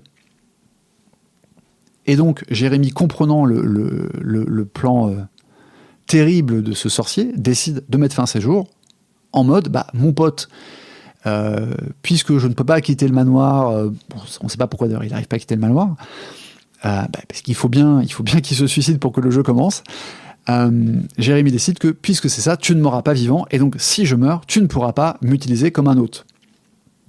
Voilà. Là encore, d'ailleurs, il y a une petite incohérence dans l'écriture, puisque lorsque vous jouez à Alone in the Dark et que vous vous faites tuer dans certains combats ou tuer par certains pièges, vous allez avoir, dans certains cas, en particulier quand vous êtes tué par un monstre, vous allez avoir une cinématique où un zombie tire votre cadavre et le dépose sur un autel de pierre. Cet autel de pierre, en fait, il est au pied du cadavre, pas complètement cadavérique, parce qu'en fait, il est à moitié encastré dans un arbre. Voilà. J'ai pas la ref, pour le coup. Si ce n'est que l'arbre est une évocation de Shub-Niggurath, mais bon. En tout cas, votre cadavre est déposé sur un autel qui est au pied du cadavre, entre guillemets, cadavre de Ézéchiel. Ce qui pourrait laisser sous-entendre que, comme vous êtes mort, et ben en fait, vous allez servir d'hôte. Et sauf que si vous êtes mort, vous ne pouvez pas servir d'hôte. Donc, pour réconcilier pour supprimer cette petite dissonance, peut-être que ce qui fonctionnerait, c'est de se dire, en fait, quand vous perdez un combat, vous n'êtes pas vraiment mort, vous êtes genre inconscient. Quoi. Et du coup, les zombies profitent de votre inconscience pour vous emmener sur l'autel et Ézéchiel va vous posséder. Bon. C'est la toile de fond de Alone in the Dark. Et pourquoi est-ce que le manoir s'appelle Derceto ? Alors, petite note amusante, il semblerait en fait qu'il faille dire Derketo. C'est comme ça que le prononce Nicolas Dénéchaud. Et c'est comme ça, effectivement, que c'est orthographié en phonétique sur Wikipédia. Mais apparemment, comme en 92, Wikipédia n'existait pas, et bien ce qui est drôle, c'est que tous les doubleurs du jeu Alone in the Dark prononcent Derceto, y compris dans la version américaine du jeu. Enfin, je précise, ce qui fait que j'ai passé 40 ans à répéter Derceto, et je le fais encore d'ailleurs à l'heure qu'il est. Mais bon, apparemment, il faut dire Derketo. Derketo, c'est un nom qui a été choisi donc par Frank Manzetti, ce fameux maître de jeu Call of Cthulhu, qui a été le premier scénariste du jeu, et qui a choisi ce nom parce que c'est le nom d'une divinité phénicienne, et du coup, ça permettait de rappeler, d'après lui, Hydra, la compagne de Dagon, puisque Dagon est lui aussi inspiré d'une divinité phénicienne. On en avait parlé en détail dans l'épisode, que je dise pas de bêtises, l'épisode 4 de Lovecraft Therapy. Notez au passage que le bateau de pirate de Ézéchiel s'appelait l'Astarté, et que on considère que Derceto, ce serait aussi l'équivalent de Astarté, sachant que Shub-Niggurath serait aussi une version, pour le coup, Lovecraftienne de Astarté. Voilà. Ce qui est intéressant, et je vais encore rendre hommage au travail de Frank Manzetti, c'est qu'en fait, il a vraiment fait une grande partie du lore, mais il a fait même les plans de la maison. Si il vous prend l'envie d'acheter, ce que je ne vous conseille pas forcément, d'acheter le fameux livre de Nicolas Dénéchaud qui est sorti aux éditions Ford Éditions, il y a dans le livre une vingtaine de pages d'annexes qui sont littéralement les plans, comme on fait, vous savez, quand on est justement quand on est maître de jeu. Il a fait littéralement sur du papier quadrillé les plans de la maison, et en fait c'est quand même très très proche de ce qu'on a in fine dans le jeu. Et il a aussi fait la liste des pièces qu'il y avait dans le grenier, la liste des objets qu'il y avait dans le grenier, par exemple, pas dans le grenier, dans la maison. J'ai sous les yeux notamment la partie grenier, c'est marqué mobilier, piano, caisse, table, objet mobile, coffre, armoire, cheval à bascule, couvercle de piano, objet utile, une lampe à huile, 5 minutes d'éclairage, un pistolet automatique chargé, un fusil à pompe vide, dernière lettre de Jérémy Hartwood. Certains éléments ne seront pas conservés, par exemple au grenier. Dans la version définitive du jeu, vous ne trouvez pas le pistolet automatique. Vous trouvez un fusil à pompe vide, effectivement, si je ne dis pas de bêtises. Mais bref, donc il avait vraiment fait un travail de Donjon Master et notamment dessiner les plans. Et ça, c'est quand même vraiment fascinant parce que les plans sont très très proches de la version finale.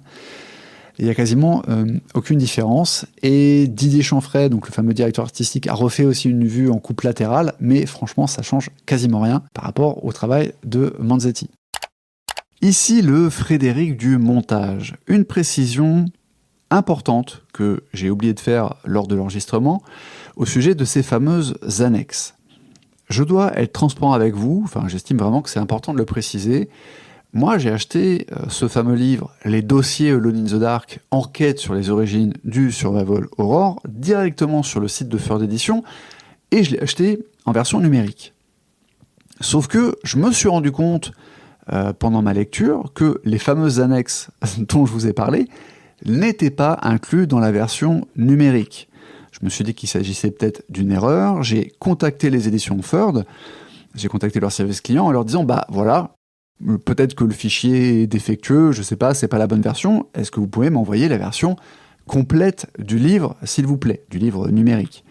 Ce à quoi ils m'ont répondu très poliment que en fait il n'y avait pas d'autres versions du fichier du livre, c'est au format EPUB, je le précise, parce que pour des raisons techniques, les annexes ne pouvaient pas être inclus dans le livre, mais par contre ils m'ont envoyé un PDF avec les 20 pages d'annexes. Quand je dis 20 pages, c'est pas 20 pages numériques, c'est que dans la version papier du livre, ça fait une vingtaine de pages.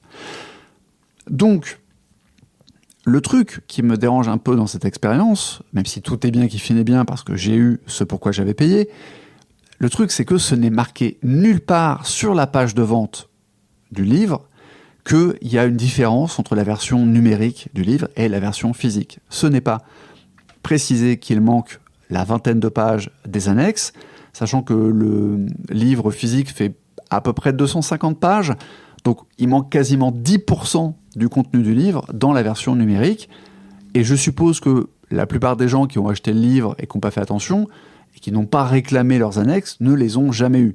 Alors même si on peut partir du principe que c'est juste une erreur, c'est un oubli sur la page de vente, et j'ai vérifié, c'est pas non plus marqué dans les conditions générales de vente, même si on applique le fameux rasoir dans le lone et qu'on attribue plutôt à l'incompétence qu'à la méchanceté ou la perfidie, ce genre de petits problèmes, c'est un peu dommage. Il y a combien d'acheteurs qui ont acheté ce qu'ils pensaient être la version numérique du livre et qui ont eu potentiellement une version tronquée? Parce que si les annexes existent en PDF, autant les envoyer en même temps que le fichier EPUB du livre avec le mail de validation de commande. Et donc faites bien attention, si vous achetez le livre en format numérique, demandez votre PDF d'annexe, à moins que ça ne vous intéresse pas, mais bon, voilà. En fait, ce jeu ne pouvait pas ne pas être Lovecraftien quand on y réfléchit. C'est-à-dire que même avec le deal avec Chaosium abandonné en dernière minute, puisque à l'époque, ils pensaient que ce serait une adaptation Call of Cthulhu et qu'ils ont pris comme premier scénariste un rôliste, forcément, on a tous ces éléments thématiques qui sont restés même une fois le deal passé. Et ce qui est intéressant, c'est que le développeur du jeu, qui est souvent le seul nom cité au sujet de Alone in the Dark, donc Frédéric Reynal, lui n'avait pas du tout une vision Lovecraftienne. Lui, son truc, c'était les films de zombies et les films d'horreur type Amityville. Voilà, il avait ça en tête, il n'avait pas forcément du Lovecraft en tête. Alors je vais spoiler, même si j'ai déjà beaucoup spoilé les éléments de lore de Alone in the Dark, mais en gros, si vous finissez le jeu, vous allez affronter Ézéchiel qui est dans son souterrain, encastré dans cet arbre, près de cet hôtel de pierre où on voit les serviteurs vous emmener. Lorsque vous mourrez, vous allez mettre le feu à l'arbre et vous allez vous enfuir pendant que la maison s'effondre. En tout cas, les souterrains s'effondrent. Quand vous sortez, la vue d'ensemble sur le manoir laisse entendre qu'il n'est pas spécialement en train de brûler ou quoi. Et vous aurez une petite musique fort sympathique.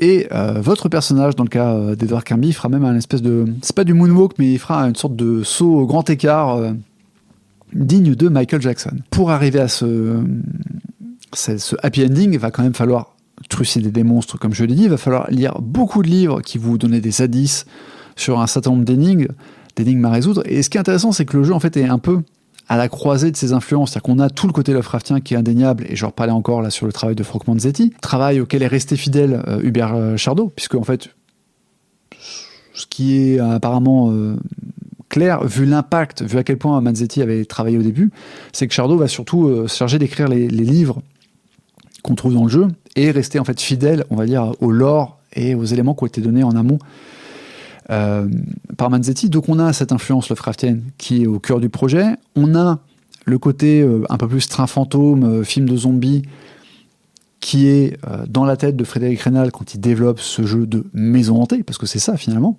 Et le troisième élément, qu'on le veuille ou non, même si Reynal explique que c'est aussi lié aux contraintes techniques du jeu, parce que justement le moteur n'est pas fait pour être particulièrement orienté sur l'action. Et c'est ce qui fait que, je l'expliquais, Alone in the Dark 2 est une catastrophe, parce que le focus a été mis sur l'action et ça ne fonctionne pas du tout. C'est pas du tout un moteur qui est fait pour des jeux d'action. Mais sur le premier, du coup, on a cet équilibre entre un petit peu d'action, parce qu'il y a des combats, parce qu'il y a même des zones de plateforme où il faut sauter, notamment dans les souterrains. Il y a un très très beau tableau. Je dis tableau parce que les écrans étant du pixel art, c'est comme des tableaux. Il y a un très beau pixel art avec des espèces de gros piliers en pierre qui sortent de l'eau. C'est un des plus beaux écrans du jeu. Il faut sauter de pilier en pilier, donc des phases de plateforme pas faciles. Et en même temps, de par le côté lenteur, etc., machin, il y a les énigmes. Et on voit l'héritage de ce qu'on appelle le point and click. À noter d'ailleurs que les deux autres jeux que Infogrames va bel et bien développer sous licence Chaosium, Call of Cthulhu, ce sont des point and click. Donc, point and click, je suppose que vous voyez ce que c'est, mais juste au cas où, c'est les jeux d'aventure tels qu'on les imaginait dans les années 80 et 90, c'est-à-dire pointer et cliquer. Ça se joue entièrement à la souris. Les deux plus connus sont sans doute Indiana Jones and the Fate of Atlantis et Day of the Tentacle, et Monkey Island aussi. La saga Monkey Island, les deux premiers en tout cas, The Secret of Monkey Island et LeChuck Revenge Monkey Island 2, c'est les quatre gros noms du coup les plus connus. Et puis après vous avez de façon un petit peu moins connue, mais quoique, il y a Myst qui est un point and click qui est en vue subjective, donc c'est un peu différent. Mais voilà, Monkey Island, Day of the Tentacle et Indiana Jones and the Fate of Atlantis, c'est les point and click tels qu'on se les imaginait à l'époque, et même si du coup là, l'interface dans le jeu n'a rien à voir, parce que c'est un des tout premiers jeux en 3D, je crois pas l'avoir précisé, c'est pas le premier, hein, mais c'est basiquement le troisième peut-être, puisque le premier c'est Alpha Wave, qui est un petit jeu complètement oublié aujourd'hui, si ce n'est pour la performance technique, jeu qui était développé justement par Infogrames. Le deuxième, c'est Ultima Underworld, qui est sorti 6 mois avant Alone in the Dark et qui est en vue subjective, certes, mais dans un monde en 3D, sachant que les monstres, les sprites, ce qu'on appelle les sprites, les monstres sont en 2D, mais par contre, tout le donjon que vous explorez dans Ultima Underworld est en 3D. Donc on peut dire raisonnablement que Alone in the Dark était le troisième jeu en 3D. Mais ce qui est intéressant, c'est que Alone in the Dark, je ne l'ai pas précisé alors que c'est super important, et j'y pense parce que je parlais du tableau avec cette fameuse salle avec les piliers, c'est que comme il ne pouvait pas faire de la full 3D, ce qu'on appellerait de la 3D totale, comme ça sera le cas quelques années plus tard, notamment grâce à la PlayStation. Donc par exemple, je pense à Silent Hill, qui est sorti en 99, et où vous êtes vraiment dans un monde intégralement 3D. En fait, la 3D de Alone in the Dark est un peu une illusion. C'est-à-dire que vous avez des décors fixes, vous avez un écran qui se charge, la pièce est vue comme si elle était filmée par un réalisateur de film qui a choisi de mettre sa caméra, qui dans un coin près du mur, qui au plafond, qui au sol, etc. Donc on a des angles de caméra fixe, Et les décors, en fait, ont une architecture en fil de fer en 3D sous le capot, mais ce que vous voyez, c'est le très beau pixel art de Yael Barroz et de ses assistants. Et seuls les personnages jouables, les monstres et les objets avec lesquels on peut interagir sont rajoutés par-dessus ce pixel art avec des polygones, donc en 3D entre guillemets. Donc il y a un mélange de vrais sprites en 3D avec un décor qui est en fait du pixel art, etc. C'est la méthode qui va être reprise par Resident Evil. Et ce qui est très drôle, c'est que pendant des années, quand vous discutiez avec un joueur console de l'impact de Alone in the Dark, en fait, Alone in the Dark n'est sorti que sur PC, donc même si en France il est un peu connu parce que c'est français et que les Français sont quand même méga chauvins, ce qui est peut-être dû au retard qu'on a dans de nombreux domaines, donc quand on a une petite réussite dans un truc, on s'extasie pendant des plombes. Donc le jeu est un peu plus connu en France parce qu'il a été fait par Infogrames, mais le fait que c'était un jeu PC fait qu'il est quand même un peu passé à la trappe, parce que dans l'imaginaire des joueurs, en particulier dans le rétro gaming, pour une raison qui m'a toujours un peu échappé, les jeux consoles ont plus la cote. Et donc, quand vous disiez aux gens « Ouais, mais tu vois, Resident Evil, c'est pompé sur Alone in the Dark », les gens vous riaient au nez et disaient « Alone in the Dark, ton truc moche avec des polygones dégueulasses qui ne font pas peur, alors que Resident Evil, c'est incroyable, etc. » Laisse-moi rêver. Sauf que, des années après, je crois que c'est dans les années 2000, hein, quand même, il a fallu attendre, une quinzaine d'années, pour que Shinji Mikami, le créateur de Resident Evil, avoue qu'il avait été influencé par les angles de caméra fixe de Alone in the Dark, puisque c'est exactement le même système qui sera utilisé dans Resident Evil, en tout cas dans le premier, et même dans les 3 premiers, si je dis pas de bêtises. Ça va changer à partir du 4, où là, vous aurez une vraie caméra intégrale.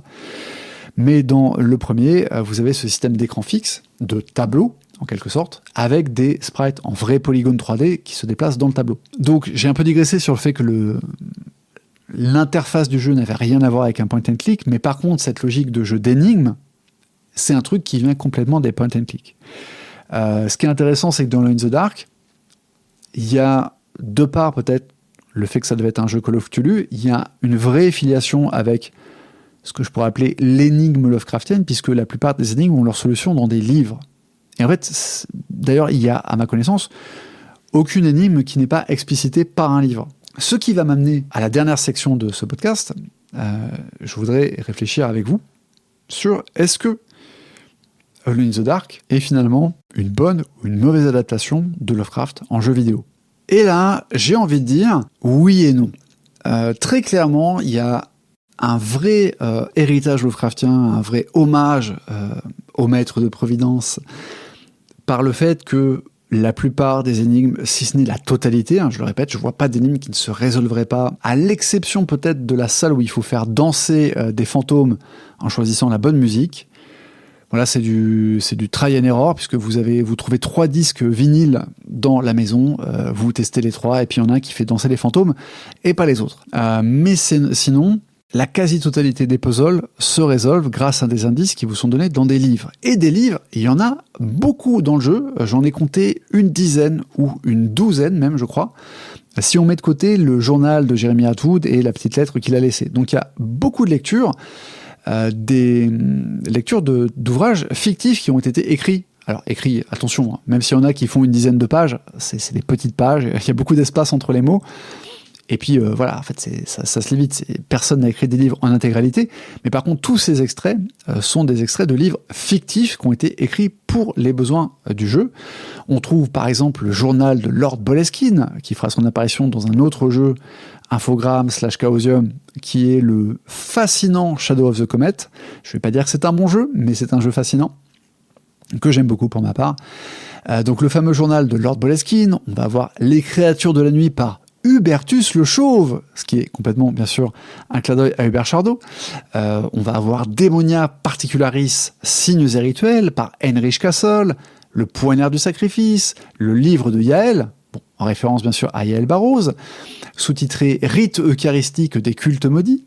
On va avoir des bibliothécas, Terra Incognita, manuscrit inachevé, Si les pierres pouvaient parler, ou Histoire d'une plantation en Louisiane, qui permet notamment de découvrir le fameux lore derrière l'histoire de Derceto, Les fils du sommeil et des ténèbres, du soleil et des ténèbres, et parfois dans ces ouvrages fictifs, il y a des citations d'autres ouvrages fictifs qui, eux, ne sont pas écrits, ne se trouvent pas dans le jeu. Par exemple, le livre Le Poignard du Sacrifice cite un certain culte de Pierre, écrit par un certain Manzetti. Donc même s'ils n'ont pas payé à Manzetti l'intégralité de ce qu'il lui devait, ils ont quand même laissé son nom dans le jeu. Voilà. Et il y a des clins d'œil, il y a aussi un clin d'œil à Chanfray. Souvent, voilà, ils vont détourner l'orthographe, etc. En plus de tous ces ouvrages fictifs, on a 2 ouvrages qui viennent littéralement directement du corpus Lovecraftien, puisqu'on a le De Vermis Mysteris, qui d'ailleurs vous tue si vous le lisez, sans être installé sur une dalle en pierre avec un signe protecteur. Et on a un extrait du Necronomicon qui est présenté comme un extrait du livre d'Abdul. Il s'agit évidemment d'Abdul al-Azred, mais ils n'utilisent pas le terme Necronomicon, je ne sais pas pourquoi. Peut-être que c'était une appellation qu'ils pensaient protéger par Chaosium, mais je ne pense pas, puisque je le répète, Lovecraft était basiquement libre de droit à l'époque. Au passage, Frédéric Rénal explique un petit peu cette logique de mettre des livres partout. Il dit que, là je cite son interview par Nicolas Dénéchaud, il dit que les livres possédaient une triple utilité. Ils rajoutaient une couche d'imaginaire indispensable, ils apportaient de la vie au manoir, vu qu'il n'y a aucun dialogue, et ils fournissaient aussi des indices pour les énigmes. Moi, j'ai l'impression d'y voir quand même une influence assez incontournable du jeu de rôle L'Appel de Cthulhu, puisque la compétence bibliothèque dans L'Appel de Cthulhu, c'est-à-dire la compétence à, en jetant des dés, trouver des infos dans des bibliothèques, c'est quand même un truc qui est au cœur du gameplay du jeu de rôle L'Appel de Cthulhu. Je peux vous dire que des jets de bibliothèque, pendant les 10 ans où j'ai joué à ce jeu, j'en ai fait beaucoup. Mais ce qui est intéressant, c'est que du coup, je trouve que c'est un truc qui est très fidèle à l'univers de Lovecraft. Ce n'est pas pour rien que dans le jeu de rôle L'Appel de Cthulhu, on fait autant de jets de bibliothèque.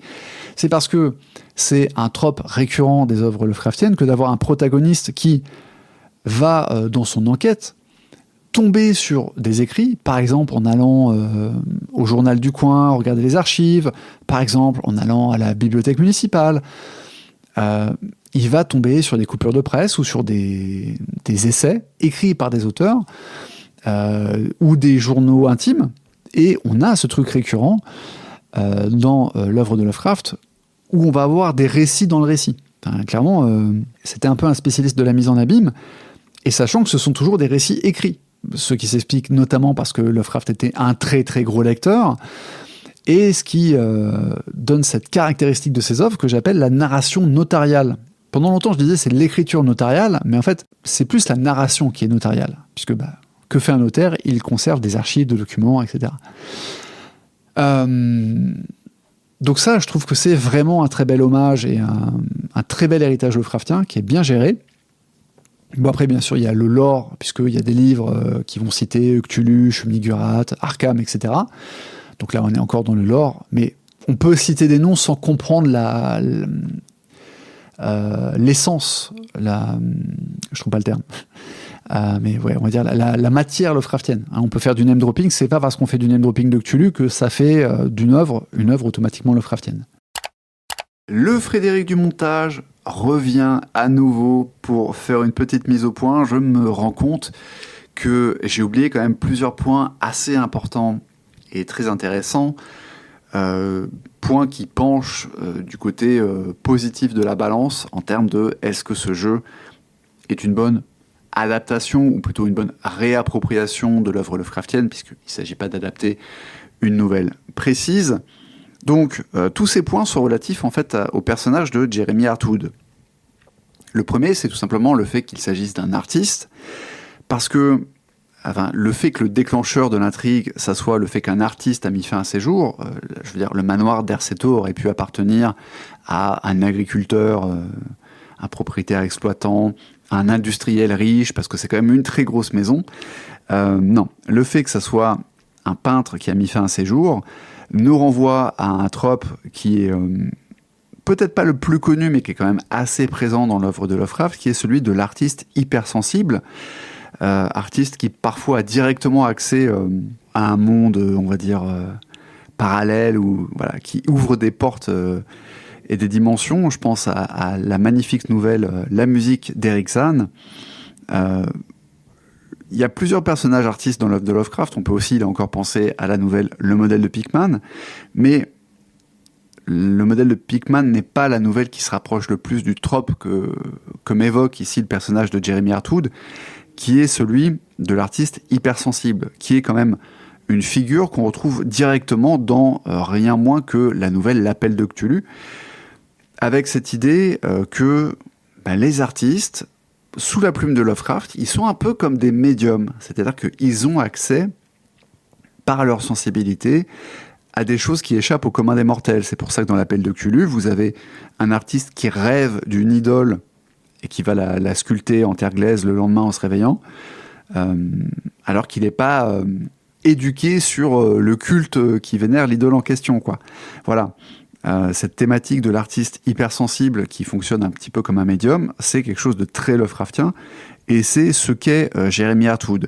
Même si on pourrait trouver que c'est un peu affaibli par le fait que finalement c'est la maison elle-même qui va le hanter, c'est la présence de Pretz au sous-sol qui va le tourmenter. Est-ce que Jeremy Hartwood est aussi sensible s'il vit ailleurs que à Derceto? On ne le sait pas. La thématique de Pretz va rejoindre une autre figure Lovecraftienne dont je vais vous parler dans quelques secondes, quoi. Mais il faut aussi mentionner des points un peu plus mineurs par rapport à Jeremy Hartwood, comme la thématique du rêve.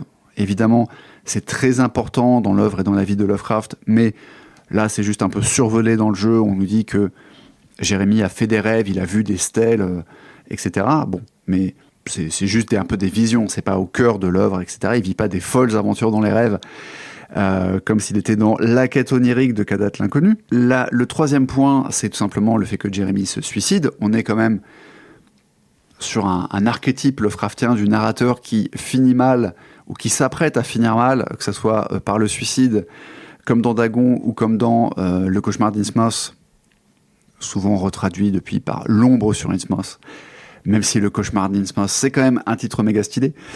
Donc cette figure du narrateur qui se suicide d'ailleurs parfois, enfin qui annonce son intention de se suicider en début de narration, voilà, c'est quand même un truc très très Lovecraftien. Donc le fait que le déclencheur, ce soit non pas le meurtre, non pas la disparition, mais bel et bien le suicide de Jeremy Hartwood au début de l'histoire, au début de la partie de Alone in the Dark, c'est quand même un truc assez notable.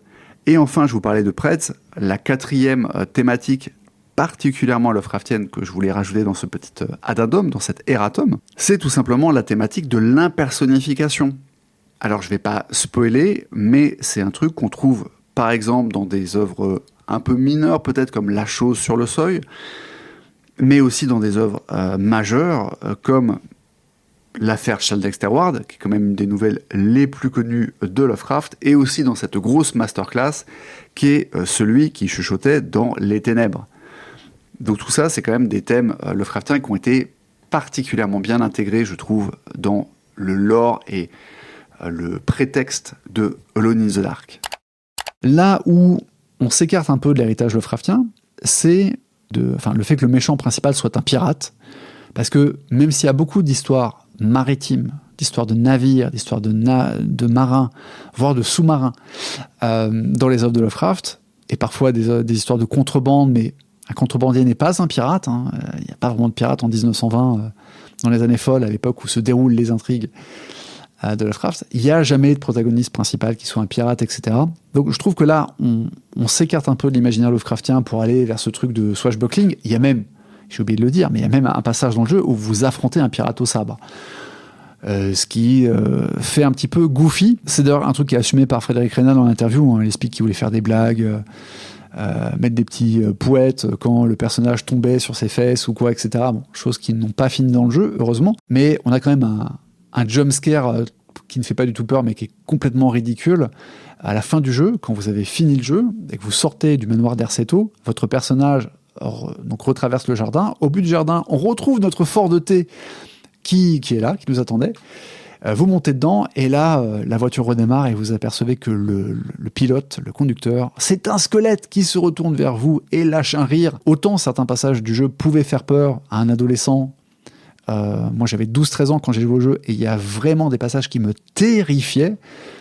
Autant ça fait pas peur, quoi. On a aussi un moment, lorsque vous arrivez du 2e étage, et que vous descendez l'escalier au 1er étage qui aboutit sur la grande double porte de la bibliothèque, vous arrivez, la porte est ouverte, la porte se ferme devant vous sans que vous ayez rien fait, ce qui est censé faire peur, mais vous entendez un rire un peu machiavélique qui fait Bon, bah ça c'est très goofy. Donc on a ce ton qui, là encore, est un peu le fruit de son époque. Aujourd'hui, on ferait pas des blagues comme ça dans un jeu d'horreur. Si vous avez joué à la série des Amnesia, il n'y a pas de blagues comme ça dans Amnesia, hein. Vous êtes censé être terrorisé du début à la fin. Mais c'est un peu les limites aussi de l'économie du jeu vidéo à l'époque. Ce qui me fait penser à une autre departure, à une autre divergence par rapport au côté purement Lovecraftien du jeu, c'est le fait que dans la version CD-ROM, et qui est d'ailleurs la version à laquelle vous pouvez jouer gratuitement, puisque le jeu Alone in the Dark est disponible sur le site Abandonware France. Je crois que c'est abandonware.org.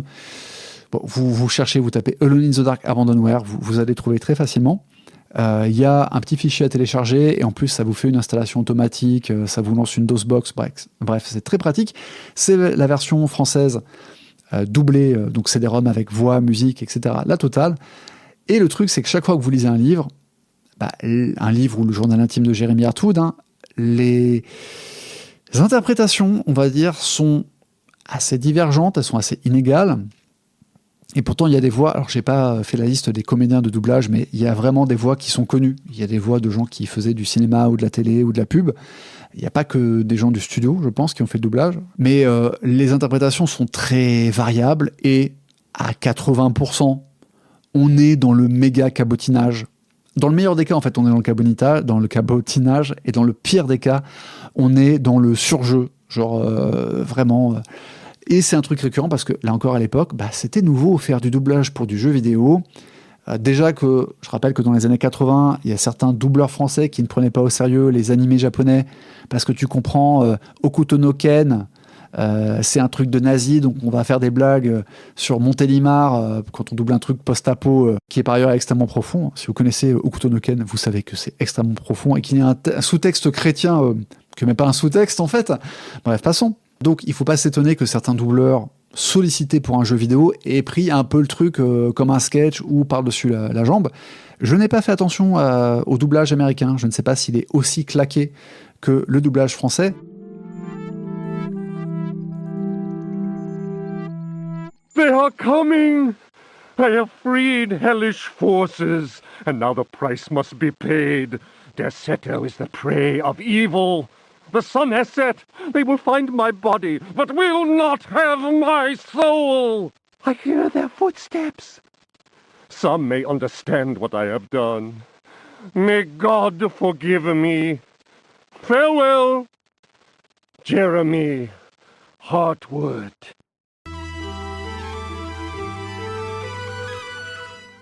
Bon, c'est des choses qui vous sortent un peu du jeu, je pense.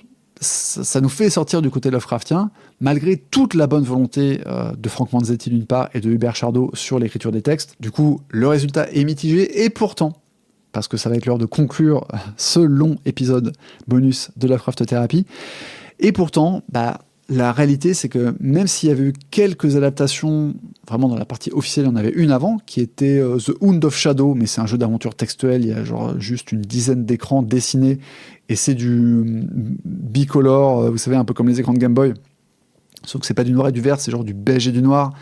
Enfin bon, c'est très moche, et c'est un jeu d'aventure textuel, mais qui était sous licence Chaosium. Techniquement, du coup, Alone in the Dark serait le deuxième jeu Lovecraftien sorti dans le monde du jeu vidéo. Mais en fait, je sais pas combien de copies de The Hound of Shadow s'est vendu en 89, mais bon, Alone in the Dark, alors on n'a pas les chiffres exacts parce qu'il y a eu des procès, etc. Infogrames ayant bien sûr enfumé une partie du staff. Mais c'est un jeu qui s'est vendu à plusieurs centaines de milliers d'exemplaires, ce qui à l'époque était beaucoup. Il y a même des gens qui susurrent que ça serait vendu à plus d'1 million d'exemplaires. Bon, ça, j'en sais rien. Sachant qu'aujourd'hui, il est aussi disponible en version payante sur des sites comme GOG, sur Steam, donc bref. Mais ça vaut pas la peine de l'acheter, hein. Vraiment, prenez-le en version gratuite. Voilà. Si c'est encore sur Abandonware, c'est que c'est légal. En tout cas, que c'est dans la zone grise, que ce n'est pas franchement illégal. Voilà. D'après Wikipédia anglophone, c'était 600 000 copies. Mais 600 000 copies en 97, donc en 5 ans d'utilisation, et en 2000 ça serait autour de 2,5 millions, donc c'est quand même beaucoup pour l'époque. Et puis rien que par l'impact que ça a eu sur Resident Evil, c'est incroyable quoi. C'est-à-dire que Resident Evil à la base ne devait pas du tout ressembler à ça visuellement. Resident Evil, c'était un remake d'un jeu sorti sur NES qui s'appelait Sweet Home, qui était en fait ce qu'on appelle un JRPG, donc un jeu de rôle japonais, avec plusieurs personnages, et une vue un peu... donc, des personnages qui se déplacent en vue du dessus, dans une maison hantée, et des combats qui se font comme dans les Dungeon Crawlers, donc Donjon Master, Eye of the Beholder, etc. Donc vue subjective pendant les combats. Subjective ou avec les personnages vus de dos et le monstre vu de face. J'ai plus le truc exact. Mais Resident Evil, c'était un remake de Sweet Home, et en fait, ça aurait dû être en vue, justement, subjective, je crois, au vu du dessus. Enfin, je sais plus ce qu'ils avaient prévu, mais c'est en voyant Alone in the Dark que Shinji Mikami s'est dit, mais on va faire ce truc avec les caméras fixes, là, qui est très cinématographique, qui permet de faire peur aux joueurs, d'utiliser le hors-champ, qui fait qu'on ne sait pas ce qui va sortir, qu'est-ce qui va nous attaquer par tel ou tel côté de l'image. Et voilà, quand on sait le succès et l'impact qu'a eu Resident Evil, c'est quand même très intéressant. Donc, de par son succès et son influence, Alone in the Dark, c'est quand même le premier gros succès Lovecraftien de l'histoire du jeu vidéo. Depuis, il y en a eu d'autres, et il faudrait un épisode entier pour parler soit de chaque jeu en détail, soit faire un épisode sur, globalement, c'est quoi adapter Lovecraft au format vidéoludique, sachant qu'il y a quelques mastodontes de la question. Je pense à Bloodborne, par exemple, qui est peut-être le plus Lovecraftien des jeux officiellement pas Lovecraftiens, enfin, qui n'ont rien à voir avec le jeu de rôle L'Appel de Cthulhu. Mais l'héritage de Lovecraft dans Bloodborne est exceptionnellement bien traité. Entre ces deux sommets, on n'a pas grand-chose. Il y a eu des jeux plus récents, Call of Cthulhu, qui n'étaient pas ouf. Il y a eu un Call of Cthulhu Dark Corners of Earth, qui avait des éléments intéressants, mais qui n'était pas fou. Il y a Amnesia, la saga Amnesia, qui est partiellement Lovecraftienne, et qui reprend aussi les mécaniques de santé mentale, dont je n'ai pas parlé, parce qu'elles sont absentes de Alone in the Dark. Mais les mécaniques de santé mentale qui sont utilisées dans le jeu de rôle L'Appel de Cthulhu, même si en lisant le Necronomicon, vous perdez quelques points de vie quand vous êtes à la bibliothèque, et votre personnage se tape la tête par terre, ça c'est très cool, mais ça ne le tue pas. Alors que De Vermis Mysteris, ça vous soulève dans les airs et ça vous brise les os, ça c'est quand même méga stylé comme mort. Bref, bonne ou mauvaise adaptation, c'est mitigé, mais ça reste quand même la plus Lovecraftienne des adaptations ayant eu un succès mainstream de tous les années 90. Après, il faut attendre Silent Hill, qui n'est officiellement pas un truc Lovecraftien, même si Silent Hill est plus influencé par l'échelle de Jacob et par certains films de Cronenberg que par Lovecraft directement, même si on peut toujours faire des ponts. C'est pas complètement pas Lovecraftien, Silent Hill, mais c'est un petit glissement vers autre chose. Et donc c'est vrai que j'ai un peu l'impression, si je suis un peu caricatural, qu'entre Alone in the Dark en 1992 et Bloodborne dans les années 2010, il y a quasiment rien. Il y a des tentatives d'adapter Lovecraft en jeu vidéo, il y a des influences, mais c'est pas réussi.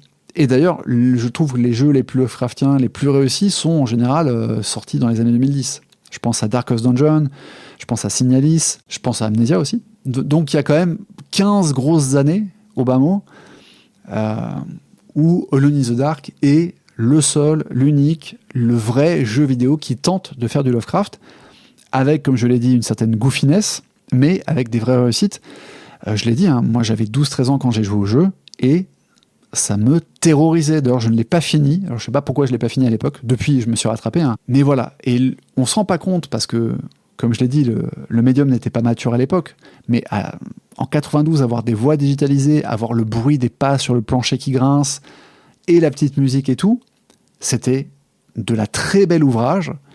Et d'ailleurs, c'est un de mes reproches quant au livre de Nicolas Dénéchaud, c'est que je trouve que les quelques pages sur la musique et sur les interviews de Philippe Vachès sont quand même très petites par rapport à tout le truc qu'il met sur le moteur 3D, Frédéric Reynal, etc. Est-ce que c'est un jeu que je vous conseille de jouer ? Franchement, pas forcément. Parce que la réalité, c'est que si vous l'avez connu à son époque, vous l'avez peut-être refait par nostalgie. Voilà, j'ai pas besoin de vous le conseiller ou de vous le déconseiller. Si vous êtes un gros gamer, vous êtes habitué aujourd'hui à des jeux beaucoup plus fluides, avec une quality of life bien plus développée. Donc éventuellement, ça vaut la peine d'y jouer pour le côté archéologique, pour se rendre compte de c'était quoi les jeux vidéo à cette époque, et c'était quoi un jeu qui était groundbreaking à l'époque. Groundbreaking jusqu'à ce que Resident Evil l'éclipse totalement. Mais sinon, je vous conseille plutôt de regarder un petit let's play sur YouTube, tranquille. Il y en a des très bien, il y en a quelques-uns en français, il y en a beaucoup en anglais. Et ça vous suffira à vous faire une idée de cette confluence d'éléments, à la fois Lovecraftien, à la fois du très beau pixel art, mais qui a évidemment un peu vieilli, qui est un peu chargé, même pour l'époque. De tout ce que le jeu a de brillant à offrir. Il y a aussi Philippe Vachek à sa propre chaîne YouTube, et il a mis toutes les musiques Alone in the Dark sur sa chaîne. Voilà, bref, vous pouvez vous amuser en ligne. Je suis très curieux d'avoir un retour de votre part sur cet épisode, donc que ça soit sur Twitter, sur Blue Sky, si j'ai pas perdu mes identifiants. Vous pouvez aussi m'envoyer un petit mail à l'adresse lovecrafttherapypodcast@gmail.com. Voilà, Lovecraft Therapy Podcast, tout attaché, sans majuscule, sans rien. Je suis très curieux de savoir ce que vous penserez de cet épisode bonus, solo, qui parle d'un nouveau média. Enfin, pas si nouveau du coup, mais vous me comprenez. Merci de m'avoir accompagné dans cette sorte de rétrospective un peu étrange. J'espère que vous passerez de très bonnes fêtes, en solo ou pas, ou en social ou en antisocial. Et si vous découvrez cet épisode des années après sa sortie, j'espère que ça va bien pour vous. Prenez soin de vous, et puis je vous dis à très bientôt pour un épisode classique de Lovecraft Therapy, l'épisode 11 qui sera consacré bien sûr à la transition de Juan Romero.